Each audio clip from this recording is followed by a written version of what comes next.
When I first entered Sam's house, I had no idea that my life would come to revolve entirely within the walls of that old home, among the creaking sounds of aged wood, the shadows of the rooms, and the silence of a woman who was not my mother, yet would become the center of all my days. She was my mother-in-law, Mrs. Eleanor, going through the difficult stages of aging, and her 3 children barely visited. The only one taking care of her was me. It was not my duty, and no one had asked me to do it, yet 8 years of care and patience taught me the meaning of true giving, being there for someone else without witnesses, without expecting anything in return, and without hope other than that your heart is present when another needs it. Before all this, my life had been simple. I worked in hand embroidery and dreamed of opening a small woodworking shop, but everything changed after marrying Sam.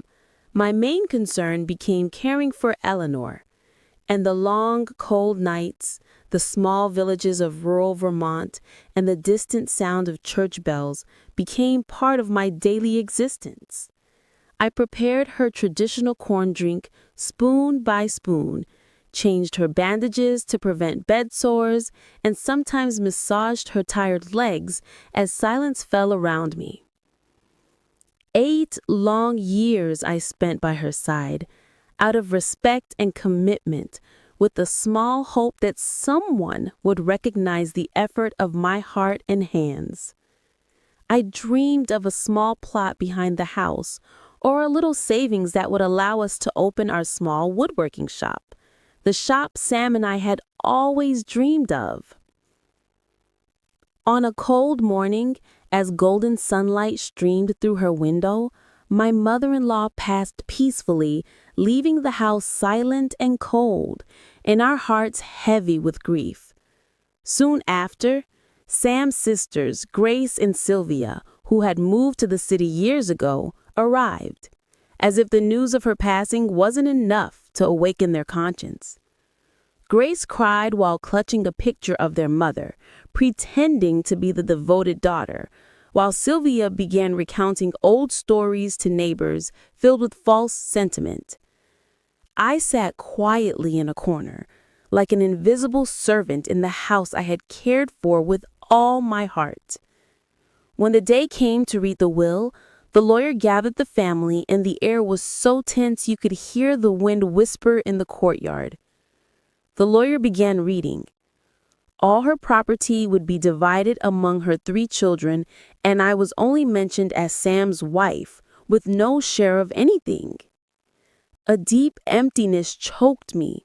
It wasn't the money I cared about. It was the sense of nullity, that all the love and care I had given had no weight. I looked at Sam, who stood quietly beside me, holding my hand, saying, "It doesn't matter, Lily. We did the right thing." I tried to smile, but the pain ran too deep. The feeling of betrayal and loss after all those years.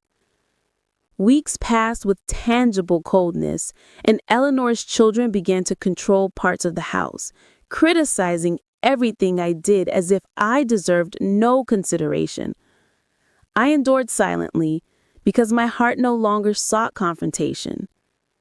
Then, on the 49th day after her passing, I decided to clean Eleanor's room meticulously according to the family's traditions. I lifted the old rug next to her bed and suddenly noticed something hidden beneath the rug. Cautiously, I reached in and pulled out a small envelope sealed with red wax with my name tremblingly written on it. To Lily, my daughter. I sank to the dusty floor and began to read, tears streaming without end. The words carried me through every moment spent by her side, through every pain and effort given with no hope of return. She wrote, "You were my light in dark days, the hand that wiped my pain when my tongue could not complain. You were the daughter I never had, and my support when everyone else failed me. I did not want to leave anything to sow hatred in others' hearts, so I kept my secret until the very last moment. Inside the envelope was also a small key, with a faint note. This is the key to the lower drawer in my desk, the one you always cleaned but never opened. I trembled as I placed the key in the lock and opened the old brown drawer. Inside, I found a larger envelope containing an official additional will, along with the recommendation that the main house, courtyard, and woodworking shop be granted to me, in recognition of my loyalty and care during her illness and my preservation of her dignity in her final days. I could not contain myself. All the years of effort and betrayal melted away in one moment, as if the justice long awaited had finally arrived. Sam entered, saw my tears, sat beside me quietly, took the paper in his hand and said, "She knew who truly deserved it."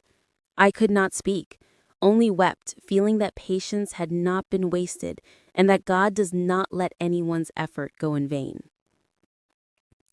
The next day, we went with the senior lawyer to finalize the documents. Inside the folder was a set of property deeds for the house, the land, and the woodworking shop, as well as a small notebook titled Gratitude Journal, chronicling every day of her illness and every moment she considered heroic. I felt as though I were living her final moments, smelling her perfume, hearing her heartbeat in every word she had written for me. Days passed and Grace and Sylvia returned after hearing the news. They were angry, speaking of inheritance, justice, and law. But Sam calmly confronted them, showing them the official new will and signed documents. Grace broke first, then Sylvia, and silence returned to the house. It was not a victory, but a lesson about true love and loyalty known only to those who have lived it. From that day on, I no longer saw the house as merely a property I had inherited, but as a trust from a heart that understood the value of true love.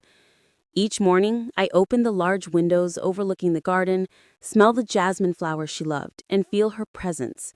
In the kitchen, I prepare the warm corn drink as I used to for her, placing a small cup on the table as if she might enter at any moment. Over the years, her house became a small workshop to teach underprivileged girls handcrafts. I wanted to honor her true legacy, not only on paper, but in life itself. I always tell them, love is not measured by words, but by what you leave behind in people's hearts. Every small act, if done from the heart, will return to you one day, even after someone has departed. One day, a little girl asked me, "Were you sad when she didn't mention you in the first will?" I smiled and looked at the sky, saying, "Yes, I was sad, but I learned that patience is never wasted. Sometimes justice is slow, but it comes at the right time, just like rain waiting for the earth that longs for it." And so remains the story of my mother-in-law, the woman who left this world in body, but left behind justice and loyalty to be told and a legacy never forgotten. Even as everyone else forgot the inheritance disputes, her name remained etched in my heart, and on the wooden plaque at the house door, as she once wrote it herself, "The home built with love, never to fall."